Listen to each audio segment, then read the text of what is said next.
Hello everyone, कैसे हैं आप सभी।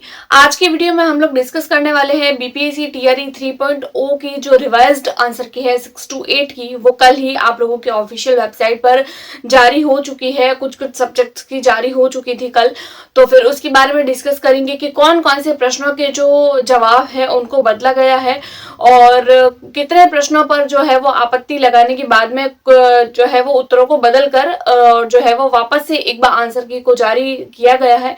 और पीआरटी की फिर से आंसर की जारी होगी नहीं होगी, इसके बारे में डिस्कस करेंगे। साथ ही साथ 9th 10th 11th 12th, देखिए 9th 10th और 11th 12th की जो आंसर की है वो भी आप लोगों के जल्दी ही जारी कर दी जाएगी। इसके बारे में भी हम लोग डिस्कस करेंगे। साथ ही साथ आप लोगों के रिवाइज्ड आंसर की आने के बाद में 6 to 8 की कट ऑफ कितनी रहने वाली है उसके बारे में भी आज की वीडियो में हम लोग डिस्कस करेंगे। चैनल पर पहली बार आए हैं तो प्लीज वीडियो को लाइक करके चैनल को सब्सक्राइब कर दीजिए और इसी तरीके की ऑथेंटिक इन्फॉर्मेशन के लिए आप हमारे टेलीग्राम ग्रुप को ज्वाइन कर सकते हैं। सबसे पहले अगर मैं बात करूं 6 to 8 की आंसर की तो देखिए वो आप लोगों के जारी हो चुकी है और 9th 10th 11th 12th की जो आंसर की है वो आप लोगों के 22 सितंबर तक जारी हो सकती है। पीआरटी की पहले से आ चुकी है और पीआरटी के आने के बाद में इन्होंने आज जो है वो इस बात को कंफर्म कर दिया है, जो मैंने मेरी चैनल पे कम्युनिटी पोस्ट पे लगाया भी है। हम लोगों को जो भी न्यूज मिली उसके बेसिस पर यही कहा गया है कि पीआरटी के लिए जितने भी आंसर्स को बदल दिया गया है, पहले जो भी इसके आंसर्स को लेकर जो भी प्रोसेस था वो कंप्लीट किया जा चुका है। अब न तो इसके आंसर को बदला जाएगा पीआरटी के लिए, पीआरटी के आंसर्स को ना तो बदला जाएगा और न ही इसकी वापस से आंसर की जारी होगी। लेकिन 9th 10th 11th 12th के 22 सितंबर तक जो है वो आप लोगों के आंसर की आने के चांसेस है।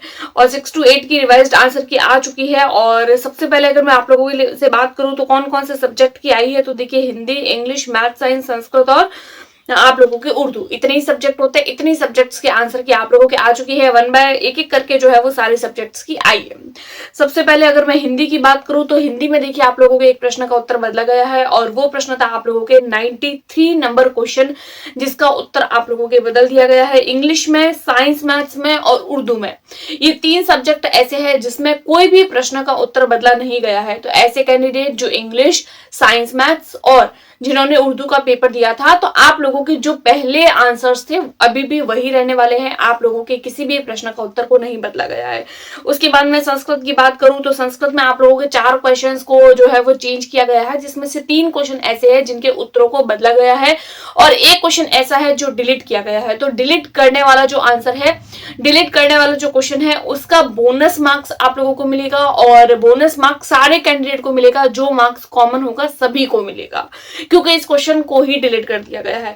संस्कृत में एक तो 80 नंबर क्वेश्चन, एक 98 नंबर क्वेश्चन और एक 120 क्वेश्चन, ये 3 क्वेश्चन के जो उत्तर हैं इनको बदल दिया गया है और 104 यानी 104 नंबर जो क्वेश्चन है वो उसको डिलीट कर दिया गया है, जिसका बोनस आप लोगों को मिलेगा। ये तो बात हो जाती है आप लोगों के रिवाइज्ड आंसर की। उसके बाद में हम लोग कट ऑफ की बात करते हैं 6 to 8 की। तो देखिए टोटल जो आप लोगों के पोस्ट है 6 to 8 की ऑल सब्जेक्ट के मिला के तो वो 19,645 है, जिसके लिए टोटल जो फॉर्म फिल किए गए थे वो 2,13,940 किए गए थे। उसके बाद में हम लोग बात करते हैं एक सीट पर कंपटीशन। अगर मैं टोटल 6 to 8 की बात करूं तो 6 to 8 की टोटल जो कंपटीशन है वो आप लोगों के 11 कैंडिडेट के बीच में कंपटीशन है, यानी 11 कैंडिडेट्स को आप लोगों को पीछे करना होगा, फिर जाके आपका जो है वो सिलेक्शन होगा। और एग्जाम कितने कैंडिडेट ने दिया था, तो वो दिया था 70% कैंडिडेट ने, यानी 2,13,940 फॉर्म फिल किए गए थे, जिसमें एग्जाम देने के लिए सिर्फ 70% लोग गए थे, 30% लोग जो है वो एग्जाम को देने के लिए नहीं गए थे। अब हम लोग बात करते हैं आज की वीडियो में, हम स्पेसिफिकली बात करने वाले हैं साइंस एंड मैथ्स की। अलग अलग एक एक करके जो है वो हमारे सारे सब्जेक्ट्स के आप लोगों के साथ में आंसर की डिस्कस करूंगी। अभी के वीडियो में मैं आप लोगों के साथ में साइंस एंड मैथ्स की आंसर की को डिस्कस कर रही हूँ। देखिए इसके लिए जो टोटल पोस्ट थी टीआरई 3 में वो 6,114 थी और टीआरई 2 में अगर मैं बात करूं तो 11,458, जो टीआरई 3 से बहुत ज्यादा यानी लगभग डबल है। टीआरई 3 में कम पोस्ट है और टीआरई 2 में ज्यादा पोस्ट थी साइंस एंड मैथ्स की। अब हम टीआरई 2 की सबसे पहले कट ऑफ देख लेते हैं। देखिए यूआर के लिए जो टीआरई 2 की कट ऑफ है वो 80 थी मेल के लिए, यानी मैक्सिमम मेल की और यूआर की मैक्सिमम जाती है, मेल की और अदर स्टेट की। ये भी आप लोगों को पता होगा कि जो अदर स्टेट के कैंडिडेट होते हैं उनको एज अ जनरल कैंडिडेट माना जाता है, वो भी यूआर कैटेगरी में ही आते हैं। तो अगर आप लोग यूआर कैटेगरी से है या किसी अदर स्टेट से है, तो अगर आप लोग मेल हैं तो उसके लिए हम बात कर रहे हैं। टीआरई 2 की कट ऑफ थी 80 और 69 थी फीमेल की। उसके बाद में ईडब्ल्यूएस की बात करें तो 75 थी मेल की और 63 थी फीमेल की। उसके बाद में अगर मैं बात करूं ईबीसी की तो 72 और 57 यानी 72 थी मेल की, 57 थी फीमेल की। उसके बाद में अगर मैं बीसी की बात करूं तो 76 और 63, 76 थी फीमेल की और 76 थी मेल की और 63 थी फीमेल की। उसके बाद में अगर मैं एससी कैटेगरी की बात करूं तो 59 और 41, 59 मेल की, 41 फीमेल की।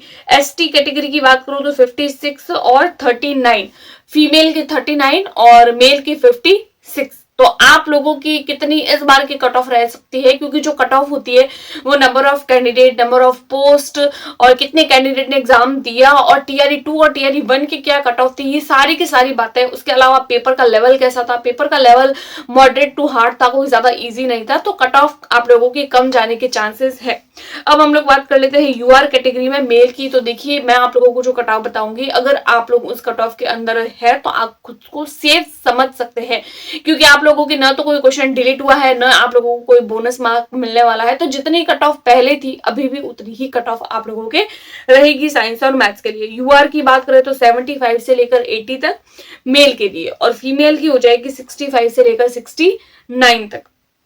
ईडब्ल्यूएस की बात करें तो मेल की 70 से 75 और फीमेल की 60 टू 63। आप लोग अपनी इस कट ऑफ में +2 और -2 वैल्यू करके चल सकते हैं, क्योंकि देखिए ये जो कट ऑफ है ये एक सेफ स्कोर है, एक्सपेक्टेड वैल्यू है, 100% श्योर नहीं कहा जा सकता कि यही जाएगी, एक एक्सपेक्टेड है। अब इसमें आप 2 प्लस भी कर सकते हैं, 2 माइनस भी कर सकते हैं, लगभग इतनी जाने के चांसेस हैं।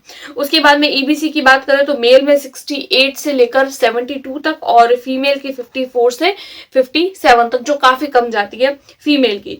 और बीसी की बात करें तो 70 से लेकर 73 तक और फीमेल की बात करें तो 60 से लेकर 63 तक। उसके बाद में एससी कैटेगरी की तो 55 से लेकर 59 तक मेल की, फीमेल की जो है वो 41 तक है। जो भी मैं कट ऑफ पहले बता रही हूँ वो मेल की है और बाद में बता रही हूँ वो फीमेल की है।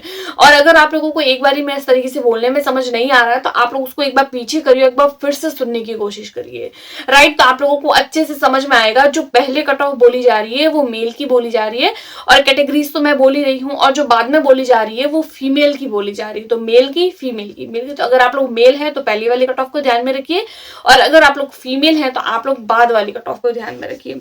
उसके बाद में हम लोग बात करते हैं एसटी कैटेगरी की। तो मेल में गई है 50 से लेकर 56 तक जा सकती है और फीमेल की 40, जो अपने आप में बहुत कम है, सिर्फ पासिंग मार्क्स ही लाने हैं एज अ फीमेल। इसके अलावा एक और बात आप लोगों की भाषा को लेकर आप लोगों को ध्यान में रखनी होगी। जैसा कि आपको पता है आप लोगों का ये पेपर 150 मार्क्स का होता है। एक आप लोगों के जीके जीएस एंड आप लोगों के लैंग्वेज वाला portion GK GS and subject होता है, एंड सेकंड आप लोगों का जो पोर्शन होता है वो लैंग्वेज वाला पोर्शन होता है। कुछ कैंडिडेट्स ऐसे हैं जिनके जीके जीएस और सब्जेक्ट वाला पोर्शन बहुत अच्छा हुआ है, लेकिन भाषा वाले सब्जेक्ट में वो बहुत कम नंबर ला रहे हैं। तो देखिए भाषा जो है वो आप लोगों की 30 मार्क्स की आने वाली है, जिसमें आप लोगों के 9 मार्क्स आप लोगों को लाने कंपल्सरी है। अगर आप लोगों के 9 मार्क्स आ रहे हैं तो ही आप खुद को सेफ समझ सकते हैं। अगर आप लोगों के 9 से कम नंबर है और अगर आप लोग 120 में से जीके और जीएस और अपने सब्जेक्ट में बहुत अच्छे मार्क्स लेकर आ रहे हैं, कट ऑफ से भी बहुत ज्यादा लेकर आ रहे हैं, लेकिन अगर आप लोग लैंग्वेज में फेल हो रहे हैं तो आप लोगों को सेलेक्ट नहीं माना जाएगा। टीआरई जो भी पहले के टीआरई हुए हैं उसमें किसी एक एग्जाम में ऐसा बोला गया था, पहले बोला गया था कि लैंग्वेज को काउंट किया जाएगा, बट बाद में जो है वो लैंग्वेज वाले पोर्शन को हटा दिया गया था। बट इस बार ऐसा नहीं होगा।